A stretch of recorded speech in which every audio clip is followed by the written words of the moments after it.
ডিজেলের দাম বৃদ্ধিতে বেড়েছে বাস ভাড়া, যা এরই মধ্যে কার্যকর হয়েছে। তবে রাজধানীর বিভিন্ন রুটে নেওয়া হচ্ছে আগের ভাড়া। অন্যদিকে দূরপাল্লার যাত্রীদের অভিযোগ বাড়তি ভাড়া আদায়ের। বিশ্লেষকরা বলছেন, গণপরিবহনের ভাড়া বৃদ্ধির সাথে বাড়াতে হবে সরকারের নজরদারি। আমি ভরসা রাখি হিরন স্মার্ট ওয়াটার পিউরিফায়ারে।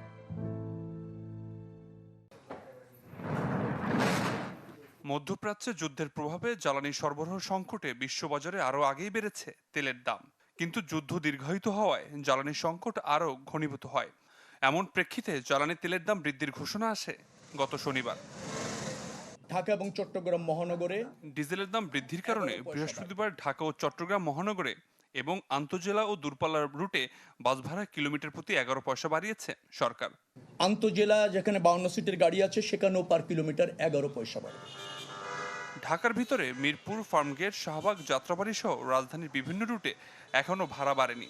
যাত্রীরা বলছেন, নেওয়া হচ্ছে আগের ভাড়াই। ভাড়া আগের মতোই নেওয়া হচ্ছে, এখন পর্যন্ত ভাড়া বেশি নেওয়া হয়নি। পুরো ন্যায্য ভাড়াটাই আপাতত নিয়েছে। আমি শিকরে গিয়েছি এবং আসার সময় বিহঙ্গতে আসলাম। এই গাড়িতে এমন কিছু বলে নাই।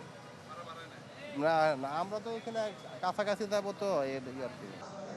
কিন্তু ঢাকা থেকে ছেড়ে যাওয়া পার্শ্ববর্তী জেলা এবং দূরপাল্লার বাসের চিত্র সম্পূর্ণ ভিন্ন। ডিজেলের দাম বৃদ্ধির অজুহাতে ঘোষণার আগে থেকে যাত্রীদের কাছ থেকে নেওয়া হচ্ছে বাড়তি ভাড়া, এমন অভিযোগ অনেক যাত্রীর। 300 টাকা থেকে ছিল, এখন লাগাচ্ছে 400 টাকা 500 টাকা পর্যন্ত। তো আমি বগুড়ায় যাইতে পারছি না।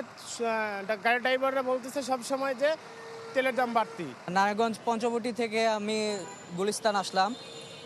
রেট ভাড়া 30 টাকা ছিল নর্মালি, ওইখানে 10 টাকা বেশি করে 40 টাকা নেওয়া হয়েছে। সরকার রুটভেদে গণপরিবহনের যে ভাড়া বাড়িয়েছে তা কতটা মানছেন পরিবহন মালিকরা, নিশ্চিত করতে নজরদারি জোরদার জরুরি বলে মনে করছেন বুয়েটের যোগাযোগ বিশেষজ্ঞ অধ্যাপক ডক্টর এম হাদিউজ্জামান। যারা যাত্রী আছে তারা যখন বাসে উঠবে তারা তো আসলে বুঝবে না যে এটা সিএনজি চালিত নাকি এটা ডিজেল চালিত। সেক্ষেত্রে আসলে যারা প্রশাসনের আছেন তাদের এটা নজরদারিতে রাখতে হবে। ভাড়াটা আসলে এমনভাবে বিশেষ করে গণপরিবহনে রাখা উচিত যাতে করে এটা আমার ট্রান্সপোর্ট খরচে আরেকটা নেতিবাচক যেন একটা প্রভাব না রাখে। জ্বালানির তেলের দাম বাড়লে সাথে সাথে বেড়ে যায় পরিবহন ভাড়াও।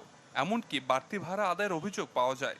কিন্তু দাম কমলে ভাড়া কমানোর নজির নেই বললেই চলে। 2016 সালে কিলোমিটার প্রতি 3 পয়সা এবং 2011 সালে 2 পয়সা ভাড়া কমানো হলেও পরিবহন মালিকরা তা মানেননি। নেওয়া হয়নি কার্যকর কোনো পদক্ষেপ। আবির হোসেন, চ্যানেল 24, ঢাকা।